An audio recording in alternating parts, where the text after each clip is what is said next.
Right, this is a quick walk around video. This is for a Toyota Auris 1.6 TR 5-door. As you can see here, it's a 57 plate car with just 39,700 miles now recorded. Car's in very nice condition for its age, but I'll just go around the car for you and try and pick up any sort of items that are immediately obvious. Front of the car's all very good indeed. Very few sort of stone chips otherwise on there, just gone to the bonnet for you. But it really is very clean indeed. I can't remember really seeing one on there in all honesty. Near side of the car, again really nice, very crisp. There was one little mark on there which I'll pick up for you, so try and be as frank and honest as I can.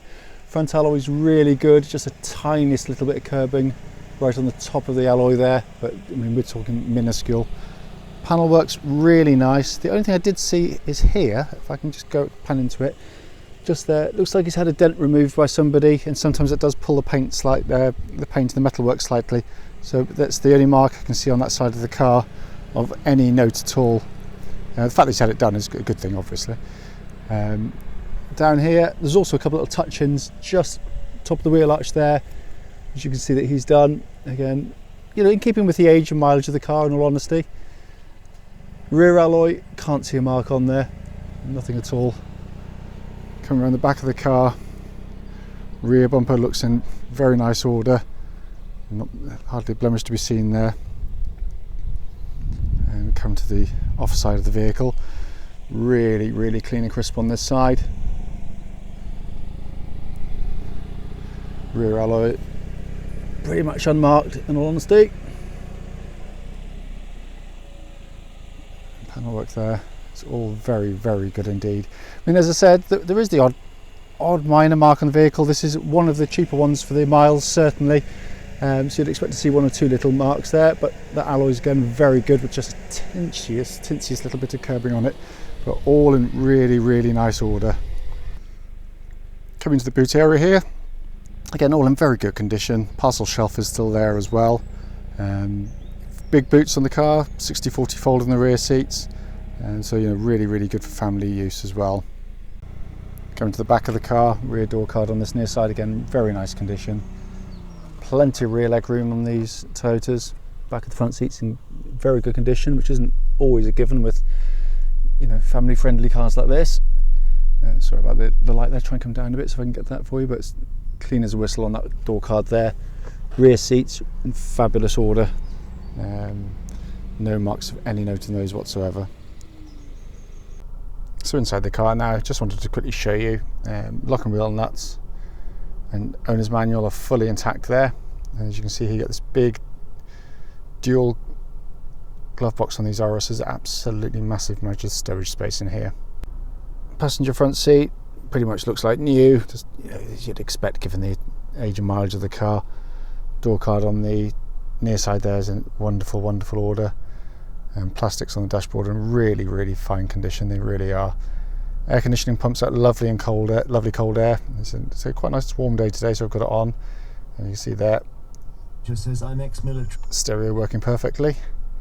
Shows my age. It's always pre-tuned to Radio 2 these days. Gear lever and surround all in really nice condition. The only interior blemish really is on the handbrake. You can see here, just the painted surface got a little bit of wear on it, where sort of rings and otherwise catch on there. And just to pan into the dashboard, we've got 39,705 miles. There's no warning lights on. The only lights on there, so we've got no seatbelt on currently. But I'll just set the handbrake off to show you that's off. But all absolutely spot on. Right, this is a road test video, and this is for a Toyota Auris.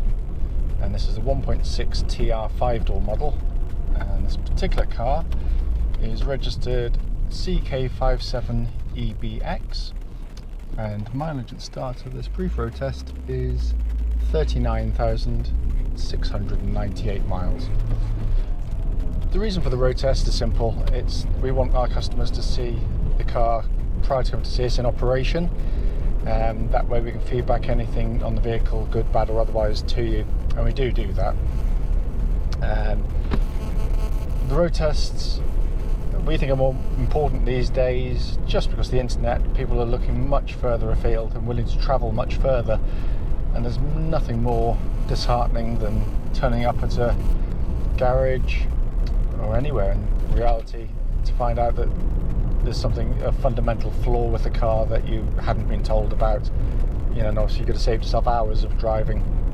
So that's what this video is for. The road test is also done on exactly the same road test route and the same roads clearly as any prospective buyer may be off a test drive on. So hopefully in that sense should be representative of what you should feel yourself. Roads in their own funny way are quite challenging, because the first bit of the road here, which is now getting covered in mud by the nice big Massey Ferguson in front of us. Basically this is quite a sort of a bumpy little road down here, and then we come on to sort of quicker roads where I can sort of open the car up a little bit more. So you should get a nice sort of cross section of what you'd expect to feel when you're driving the car yourself. Brief background to the car, because I've got a bit of time to chat. I was stuck behind this tractor. This car came in on part exchange to us. Chap bought one of our Honda Civics. Quite a popular part exchange with us, the Auris, it always has been. And they're great cars. It's typically Japanese, wonderfully made, of course. Beautifully put together. This one's obviously the lovely low mileage one. Came from quite a local owner to us. So that's which is always good for us to know. Engine of the car, very sweet revving, starts absolutely instantly. First turn of the key, settles to a lovely even idle, pulls really sweetly to the rev range. Very typically Toyota in that sense. It's there's a kind of no vices to it at all. They're very economical, very reliable. Very well insulated, so there's not a huge amount of engine noise getting thrown back at you. There's no warning lights on the dashboard relating to the engine or actually any other part of the car, but the engine is absolutely spot on. Likewise the clutch, again with such a low mileage you wouldn't expect it to have any issues, and that there aren't any. The clutch pedal and actuation's very smooth in operation. Biting point is exactly where you'd expect and want it to be on the pedal travel, and it bites absolutely beautifully. The clutch then goes through to, that's handy, this 5-speed gearbox. Again, very typical Toyota gearbox. I like the high mounted gear lever here. I think it's quite a nice place for the gear lever to be. The actual actuation, very smooth, very positive. And obviously the point of the video is to sort of detect any kind of signs of wear that I can. I can't really feel anything on the gear lever here at all in terms of kind of how it actuates the gears. It's one of the better front wheel drive gearboxes you'll come across. Very easy to operate. It's a very relaxing, very comfortable car, and little things could spoil it so easily. But really speaking, it's effortless to drive. Steering of the car, again, can't feel any wear in it. Any change of direction is instant. There's no delays. The actual steering itself doesn't exhibit any shudders, shakes, vibrations,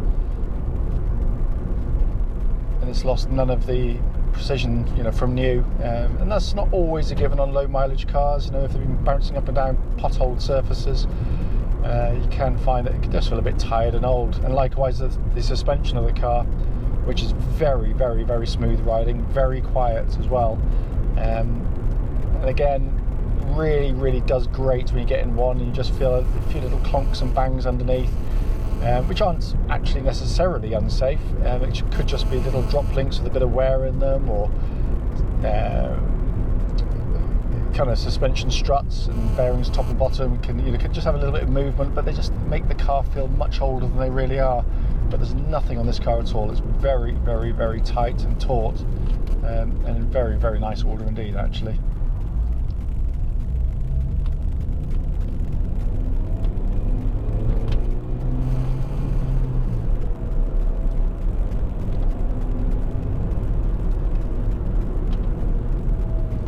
brake pedal on the car is nice and solid. It's got a no vibrations or pulsing, sort of horrible grinding noises coming back from underneath the car at all.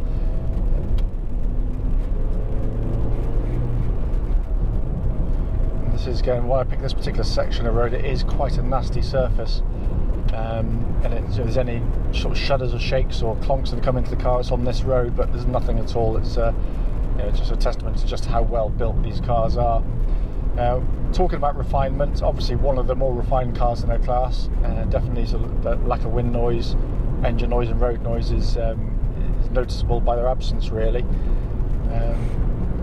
But that could again all be spoiled very easily if you had a replacement windscreen which had not been fitted quite right, or someone had sort of damaged the door seal getting in and out of the car, resulting in kind of wind hiss coming into the vehicle. But there's nothing. It's very, very, very quiet. In fact, I'll get up to the legal limit down here on this section.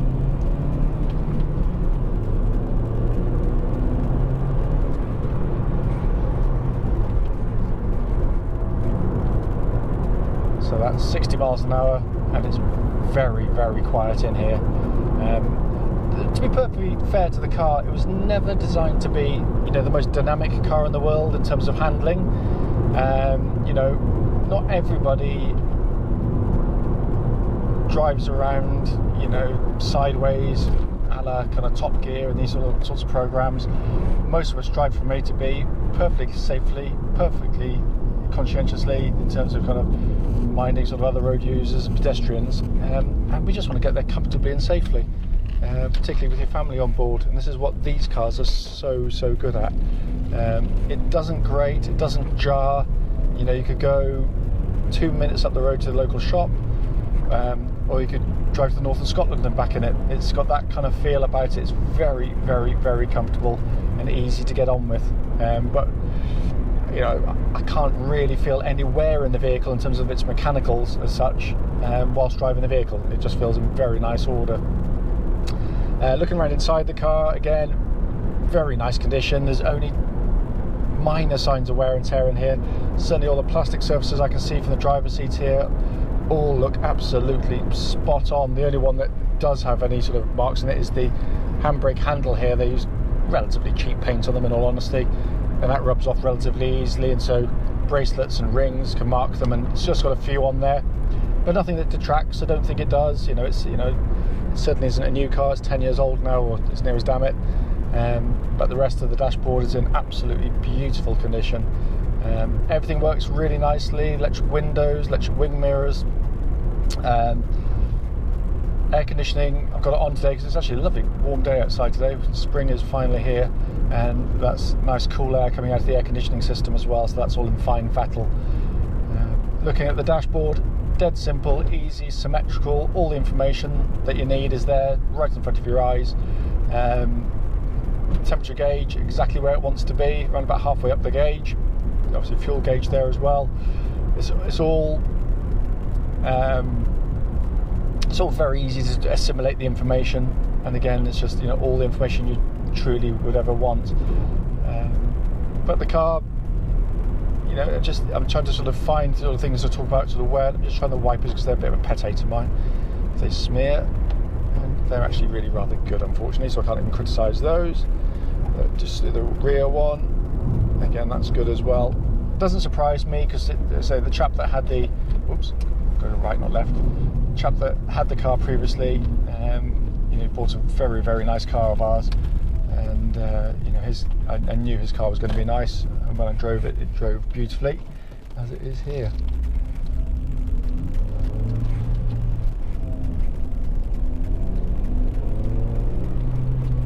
So in terms of kind of the mechanicals of the vehicle, as I said, the point of the video is to pick up on anything that I can. I genuinely can't, and it's not that I wouldn't or don't, because I clearly do on other videos. If there's nothing to report, I can't report it. But it feels and drives really, really nice. It really does. It's a very, very smooth car. Clearly, if there's anything on the video that I've missed, and it certainly isn't by intent or design, I'll happily answer any questions you may have on the vehicle. But as I said, I can, judging by this test drive, that is it's a really very nice example of a, it's a very low mileage for its year and age. Sort of year and age, the same thing, isn't it? What am I on about? For the year, clearly, and it drives like them. It drives very, very, very smoothly, very crisply, very tightly indeed. I'm just going to concentrate 1 second because I'm not quite sure whether someone's going to come zoom around the corner here. There we are. But as I said, if I've missed anything on the video, don't hesitate. Please do give me a call, and I'll happily answer any questions you may have about the car.